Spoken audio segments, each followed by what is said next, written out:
আমরা দুজন বসুর গল্প বলব। দুজন বসু আমাদের ভারতবর্ষে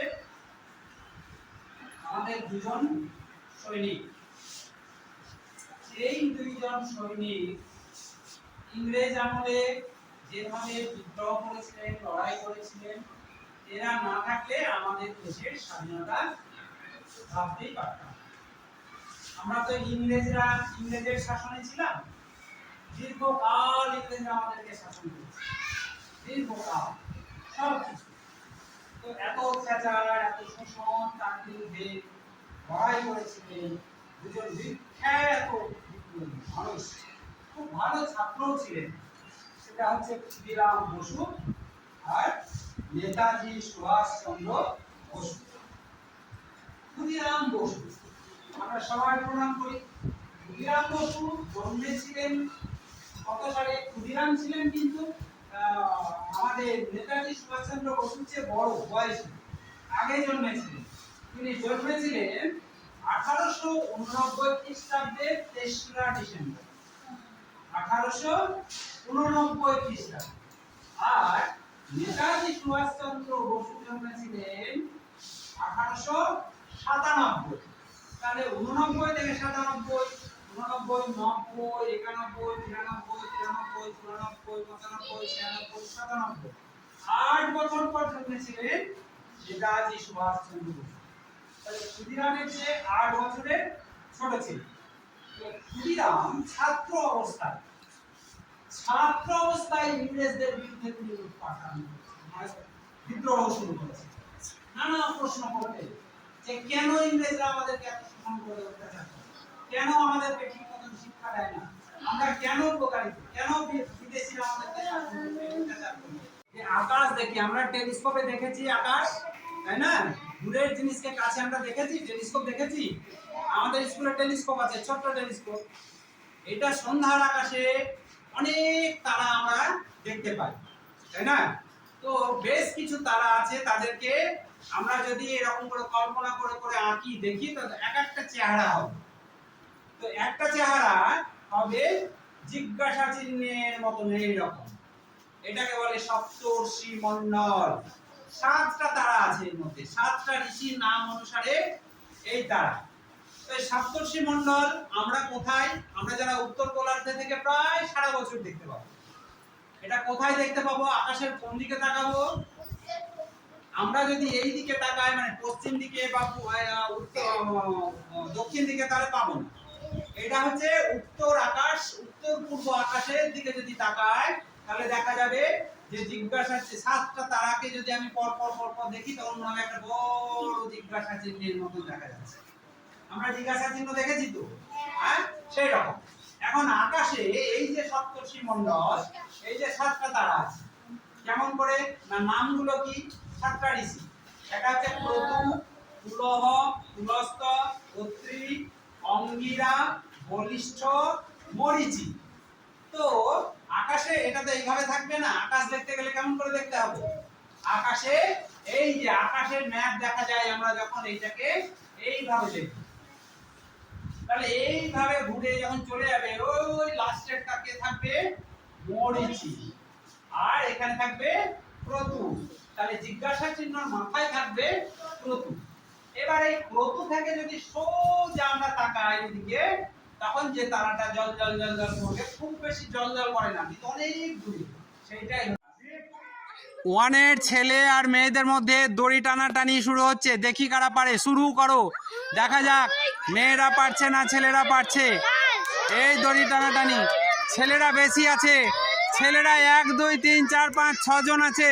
টানো মেয়েরা, টানো মেয়েরা, ধরো ধরো ধরো মেয়েরা, টানো, ধর ধর ধর ধর ধর, টান টান টান, ধর ধর, টান টান টান টান টান টান টান, টেনে নে, টান, জোরে টান, টান টান টান টান টান টান, ওই ব্যাস ব্যাস ব্যাস, সমান।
ভরে দিলাম, ঠিক আছে? রুমালটাকে গ্লাসের ভিতরে ভরে দিলাম, দিয়ে আমি কি করছি, এই কড়াইয়ে জল আছে তাই না, আমি এই কড়াইয়ের মধ্যে এটাকে ডুবিয়ে দিলাম। ডুবিয়ে দিয়েছি তো, দেখো সবাই ডুবেছে। আকাশ দেখি আমরা। আমার নাম প্রিয়া সুলতানা। আমি আশ্রয় প্রাথমিক বিদ্যালয়ের ৪র্থ শ্রেণীর ছাত্রী। আমি প্লাস্টিকের বোতল কেটে, আর্ট পেপারের কাগজ কেটে সুন্দর একটা ফুলদানি তৈরি করেছি। আপনারা বাইরে এভাবে প্লাস্টিকের বোতল ফেলে না দিয়ে সুন্দর সুন্দর জিনিস কিন্তু তৈরি করতে পারেন। নাম শরীফা খাতুন। আমি কাগজ দিয়ে কাগজ দিয়ে খরগোশ বানিয়েছি। বাহ, গরমের ছুটিতে কি গরমের ছুটিতে। ভালো হয়েছে, খুব সুন্দর লাগছে না খরগোশের বাচ্চাগুলো?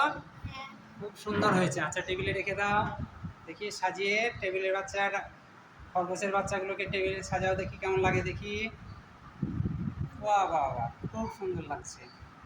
তাহলে সামার প্রজেক্ট হিসাবে পেপার ওয়ার্কস হয়েছে না, ফেলে দেওয়া কাগজগুলো দিয়ে কি সুন্দর, খুব সুন্দর হয়েছে খরগোশের বাচ্চাগুলো।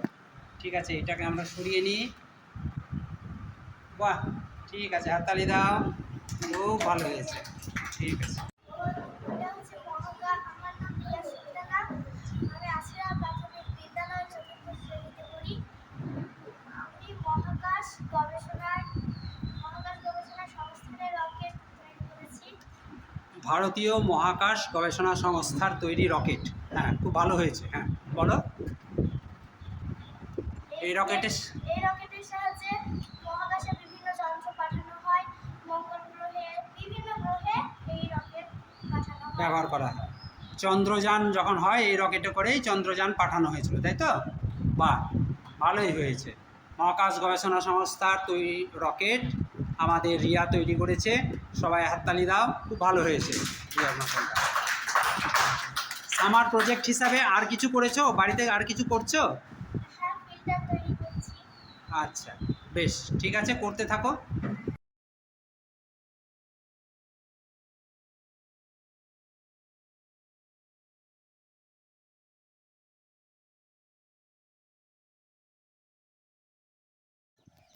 এইটা হ্যাঁ হ্যাঁ, এই গাছটা হচ্ছে কদম গাছ। কদমও কিন্তু গ্রীষ্মের সময় কি হয়, কদম ফুল ধরে। তারপর কদম কিন্তু টক, হালকা টক। কদম খাওয়া হয়, শরীরের পক্ষে ভালো। আবার কি করে, প্রচুর অক্সিজেন দেয়। গাছপালা যত বেশি হবে, যত পাতা হবে, তত অক্সিজেন দেবে। যদি বেশি অক্সিজেন থাকে বাতাসে, তাহলে কাদের কাজে লাগবে, উপকার হবে কাদের? মানুষ।